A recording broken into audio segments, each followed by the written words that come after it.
Hi hello viewers, welcome to our channel jobs for you. Friends, ఈరోజు కూడా 11th date December 2020కి సంబంధించి current affairs తోటి మీ ముందుకు రావడం జరిగింది. ఈరోజు ప్రాముఖ్యంగా వార్తల్లో నిలిచినటువంటి అతి ప్రాముఖ్యమైనటువంటి ముఖ్యాంశాలతో వెరీ వెరీ ఇంపార్టెంట్ అప్డేట్స్ ఉన్నాయి ఫ్రెండ్స్ ఈరోజు కరెంట్ అఫైర్స్లో. సో మిస్ చేయకండి, కంటిన్యూగా వాచ్ చేయండి. సో ఈరోజు ప్రాముఖ్యంగా వార్తల్లో నిలిచినటువంటి రాష్ట్రీయ, జాతీయ, అంతర్జాతీయ, రాజకీయ, క్రీడా, పుస్తకాలు, వ్యక్తులు, అవార్డులు మరి తదితర అంశాలన్నింటినీ కూడా మేళవించుకొని ఈరోజు కరెంట్ అఫైర్స్ తోటి మరి మేము ముందుకు వచ్చాం. సో కరెంట్ అఫైర్స్ పీడిఎఫ్లోనికి వెళ్ళి మనం ఒక్కో ప్రశ్న చూసే ముందుగా వచ్చిన రిక్వెస్ట్ ఏంటంటే, ఇప్పటివరకు మన ఛానల్ని మీరు సబ్స్క్రైబ్ చేసుకున్నట్లయితే సబ్స్క్రైబ్ చేయండి ఫ్రెండ్స్. అంత మాత్రమే కాదు, వీడియోని లైక్ చేయండి, షేర్ చేయండి. సో ఫీజులు కట్టి కోచింగ్ తీసుకునేటువంటి అభ్యర్థులకి మరి ఈ వీడియోని ఫార్వర్డ్ చేయండి. అంత మాత్రమే కాదు, వెరీ ఇంపార్టెంట్ మరొక అప్డేట్ అంటే, మన ఛానల్లో రెగ్యులర్గా నిర్వహిస్తున్నటువంటి టెట్ అండ్ డిఎస్సికి సంబంధించిన classes, so free online classes నిర్వహిస్తూ ఉన్నాం. ప్రాక్టీస్ బిట్స్ కూడా ప్రొవైడ్ చేస్తూ ఉన్నాం, ఇంక్లూడింగ్ విత్ పీడిఎఫ్. సో ఎవరైనా మీలో ప్రిపేర్ అవుతున్నటువంటి వారు ఉంటే ఆ వీడియోని కూడా ఖచ్చితంగా ఫాలో చేయండి, మన ఛానల్ని రికమెండ్ చేయండి ఫ్రెండ్స్ ఇతరులకి. సో మనం లేట్ చేయకుండా ఇంకా మనం కరెంట్ అఫైర్స్ పీడిఎఫ్లోకి వెళ్ళి ఒక్కో ప్రశ్న మనం చూద్దాం. సో ఓకే ఫ్రెండ్స్, ఇది మన పీడిఎఫ్ వచ్చేసాం కరెంట్ అఫైర్స్. సో ఒక్కో ప్రశ్న మనం డిస్కస్ చేద్దాం. మరి యాక్చువల్గా ఈ ప్రశ్న నేను ఆల్రెడీ తెలియజేయడం జరిగింది మీకు. భారత్ అర్బన్ గవర్నెన్స్ ఇండెక్స్లో 2020లో మొదటి 3 స్థానాల్లో నిలిచిన భారతీయ రాష్ట్రాలు ఏవి అని. మహారాష్ట్ర, ఛత్తీస్గఢ్, కేరళ, ఇవి 3 కూడా మొదటి స్థానంలో నిలిచి. ఇది ఆల్రెడీ నేను డిస్కస్ చేసినటువంటి ప్రశ్నే. సో ఇది 31 నుంచి 131 నుంచి ఈరోజు ప్రశ్నలు మనం చూద్దాం. సో అంతర్జాతీయ పర్వత దినోత్సవం ఎప్పుడు? అంతర్జాతీయంగా అంటే ప్రపంచవ్యాప్తంగా పర్వత దినోత్సవాన్ని ఎప్పుడు జరుపుకుంటారంటే option D, December 11th friends. So అంతర్జాతీయ పర్వత దినోత్సవం నాడున పర్వతాల గురించి, పర్వత ప్రాంతాలను గురించినటువంటి అవగాహన ప్రపంచంలో ఉన్నటువంటి ప్రతి ఒక్కరికి కూడా ఇవ్వాలి అన్నటువంటి ఉద్దేశంతో ఈరోజు పర్వత శ్రేణులు, పర్వత అవరోహణ చేసేటువంటి వ్యక్తులు, పర్వత చుట్టుపక్కల ఉన్నటువంటి ప్రాంతాలు, పర్వతాల్లో నివసించేటువంటి ప్రజలు, పర్వత విస్తీర్ణాలు, పర్వతాల్లో దొరికేటువంటి వస్తువులు, ఇట్లా ప్రతి దాని గురించి ఆ రోజు మరి ఆ పర్వతాల గురించి అధ్యయనాన్ని, మరి ఆ సమగ్ర సమాచారాన్ని ప్రపంచంలో ఉన్నటువంటి ప్రతి వ్యక్తి కూడా తెలుసుకొని మరి పర్వతం గురించి మరి ప్రోత్సహించాలని, పర్వతాల విషయమై జరిగేటువంటి ప్రతి ప్రాజెక్టులు ప్రోత్సహించాలని, పర్వతాల విషయమై ప్రభుత్వాన్ని దృష్టికి తీసుకువెళ్ళి ఏదన్నా పొరపాట్లు జరుగుతుంటే వాటిని సరిచేసే విధంగా, ప్రభుత్వాన్ని హెచ్చరించే విధంగా మరి ఈరోజు ఆ విషయాలన్నీ కూడా జ్ఞాపకం చేసుకోవడానికి మరి అంతర్జాతీయ పర్వత దినోత్సవాన్ని December 11వ తారీఖు నుంచి జరుపుకుంటూ ఉన్నారు. December 11న జరుపుకుంటూ ఉన్నారు. సో అంతర్జాతీయ పర్వత దినోత్సవం ఎప్పుడు అంటే December 11th friends. So next ప్రశ్న మనం చూద్దామండి. 2024 సంవత్సరంలో జరగబోయేటువంటి ఒలింపిక్స్ క్రీడలలో, 2024 సంవత్సరంలో జరగబోయే ఒలింపిక్స్ క్రీడలలో బ్రేకింగ్ అనేటువంటి పేరుతో నూతనంగా చేర్చినటువంటి క్రీడ ఏది? సో కొత్త క్రీడని మరి బ్రేకింగ్ అనేటువంటి పేరుతో చేర్చడం జరిగింది. వాస్తవానికి అది క్రీడ కాదు, అది ఒక డ్యాన్స్. సో అదొక డ్యాన్స్. ఆ డ్యాన్స్ని బ్రేకింగ్ అనేటువంటి పేరుతోటి ఒలింపిక్స్ క్రీడల్లో కొత్తగా జాయిన్ చేస్తూ ఉన్నారు. సో అది ఆల్రెడీ జాయిన్ చేశారు ఇప్పుడు. అయితే ఆ క్రీడ రేపు 2021లో అంటే వాస్తవానికి 2020లో నిర్వహించాల్సింది ఈ ఒలింపిక్స్ అనేది. అయితే కరోనా కారణంగా అది పోస్ట్ పోన్ చేసి 2021 టోక్యోలో నిర్వహించబోతూ ఉన్నారు. ఈ సంవత్సరం జరగాల్సినటువంటి ఆ క్రీడల్ని.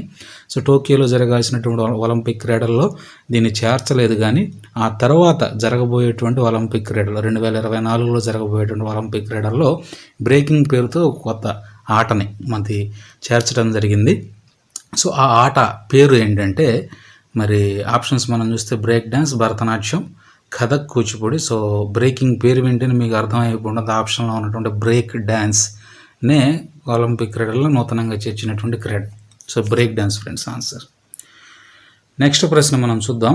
UNICEF United Nations Children's Fund సమావేశాన్ని ఐక్యరాజ్య సమితి 1946 నుండి ప్రతి సంవత్సరం ఏ రోజు జరుపుకుంటుంది? సో యూనిసెఫ్ అంటే యునైటెడ్ నేషన్స్ చిల్డ్రన్స్ ఫండ్స్లో భాగస్థులైనటువంటి సర్వసభ్య సమాజం సమావేశం, వారందరి సమావేశం కూడా ఐక్యరాజ్య సమితి 1946 నుంచి ప్రతి సంవత్సరం కూడా ఒక రోజు నిర్వహిస్తూ ఉంటుంది. So United Nations Children's Fund దాని పేరు, ఆ టీం పేరు, ఆ గ్రూప్ పేరు. సో వాళ్ళందరూ కూడా ఒకరోజు ప్రతి సంవత్సరం ఒకరోజు మరి సమావేశం అవుతారు. సో ఆ రోజు ఏంటి, ఆ రోజు డిసెంబర్ 11 ఈ రోజు సమావేశం అవుతారు.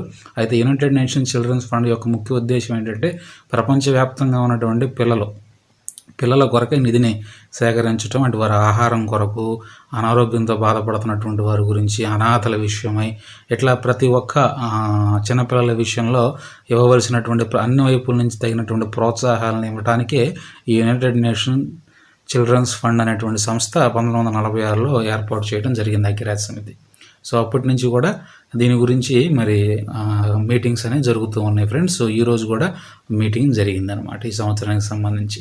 సో ఇటీవల ప్రపంచ క్వాష్ సమాఖ్య అధ్యక్షుడిగా ఎన్నికైనటువంటి జీనా వూల్డ్ రిడ్జ్ ఆయనది ఏ దేశం? ఇటీవల ప్రపంచ క్వాష్ సమాఖ్య అధ్యక్షుడిగా ఎన్నికైనటువంటి జీనా వూల్డ్ రిడ్జ్ అనేటువంటి ఆ వ్యక్తిది ఏ దేశం? సమాఖ్య అధ్యక్షుడిగా అంటే ప్రెసిడెంట్గా, క్వాష్ అనేటువంటి సంస్థకి మరి ఆర్గనైజేషన్కి ఈయన ప్రెసిడెంట్గా ఎన్నికయ్యారు జీనా వూల్డ్ రిడ్జ్ అనేటువంటి ఆయన. సో ఈయన ఏ దేశం? అంటే బ్రిటన్ ఫ్రెండ్స్, ఇంగ్లాండ్ దేశానికి చెందినటువంటి వ్యక్తి. సో నెక్స్ట్ ప్రశ్న మనం చూస్తే ఇంటర్నేషనల్ గోల్ఫ్ ఫెడరేషన్ నూతన అధ్యక్షుడు ఎవరు? ఇంటర్నేషనల్ గోల్ఫ్ అంటే గోల్ఫ్ గేమ్ మనకు తెలుసు కదా. ఇంటర్నేషనల్ గోల్ఫ్కి సంబంధించిన ఫెడరేషన్ గ్రూప్కి నూతనంగా అధ్యక్షుడిని ఎన్నుకోవడం జరిగింది. సో ఆ అధ్యక్షుడు ఎవరు? ఆ అధ్యక్షుడు అమికా సొరేన్ స్టామ్ అనేటువంటి ఆయన మరి ఇంటర్నేషనల్ గోల్ఫ్ ఫెడరేషన్కి నూతన అధ్యక్షుడిగా ఎంపిక అవ్వటం జరిగింది. సో నెక్స్ట్ ప్రశ్న మనం చూస్తే బీహార్లోని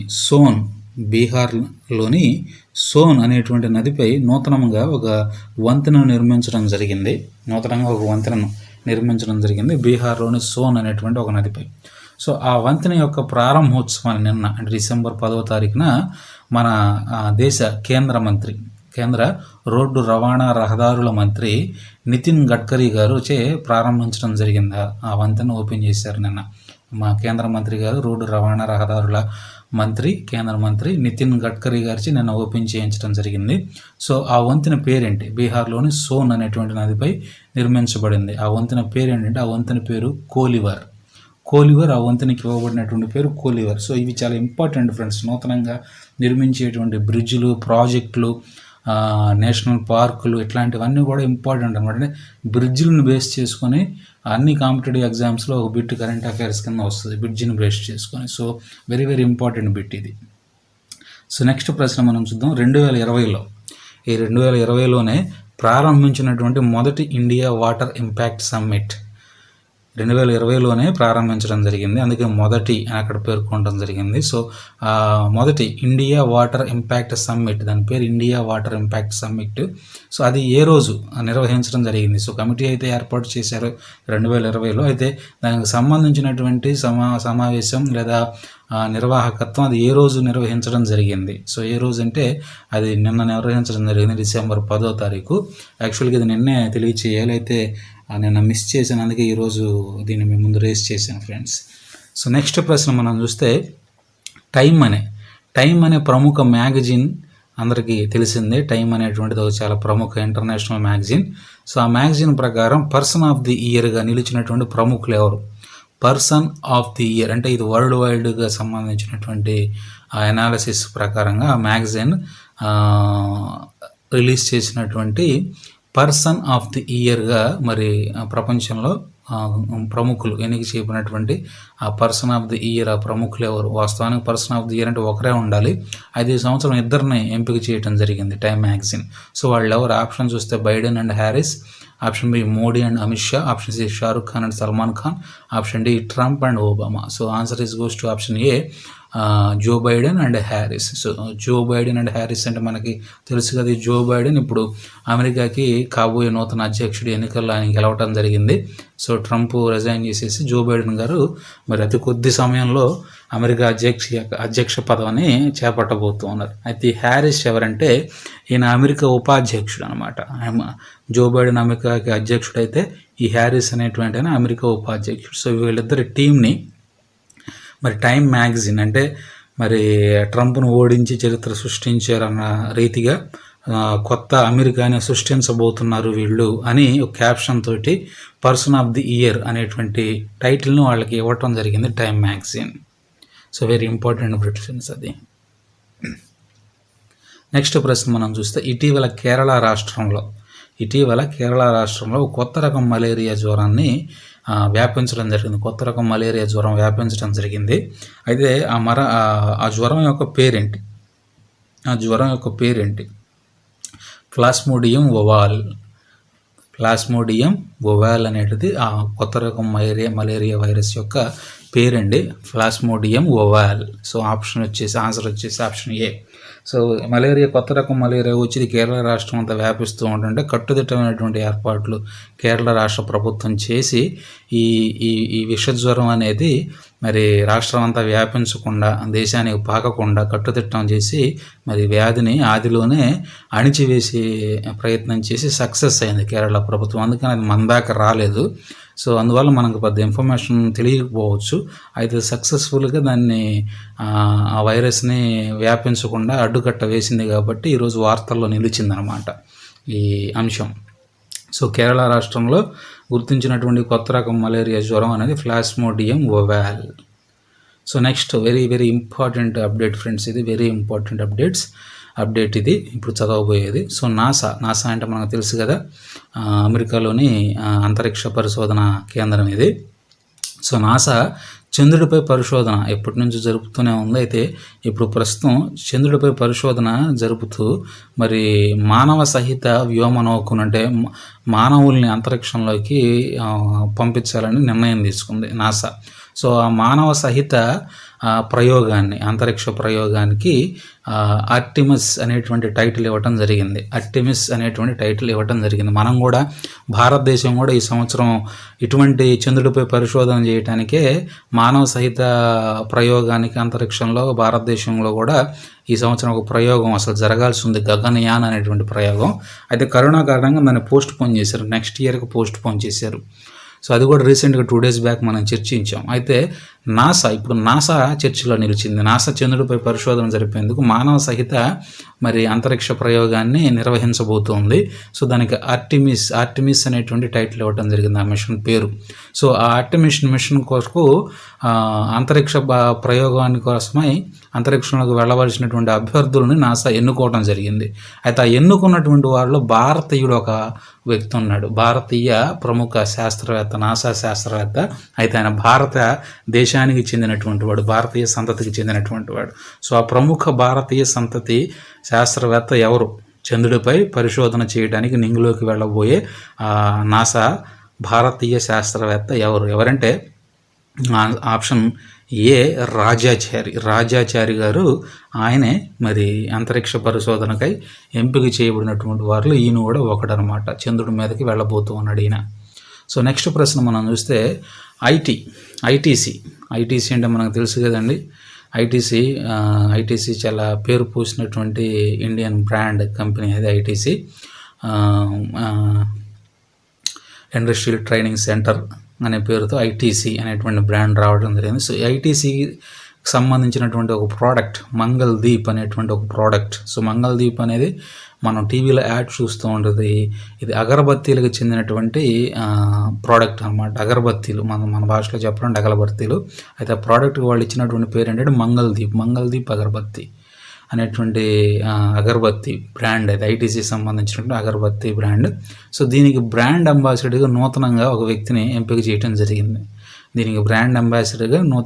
ఒక వ్యక్తిని ఎంపిక చేయడం జరిగింది. సో మనకి ఆంధ్రప్రదేశ్లో అంత ఫేమస్ అయి ఉండకపోవచ్చు, ఇది టీవీలో యాడ్ వస్తూనే ఉంటుంది.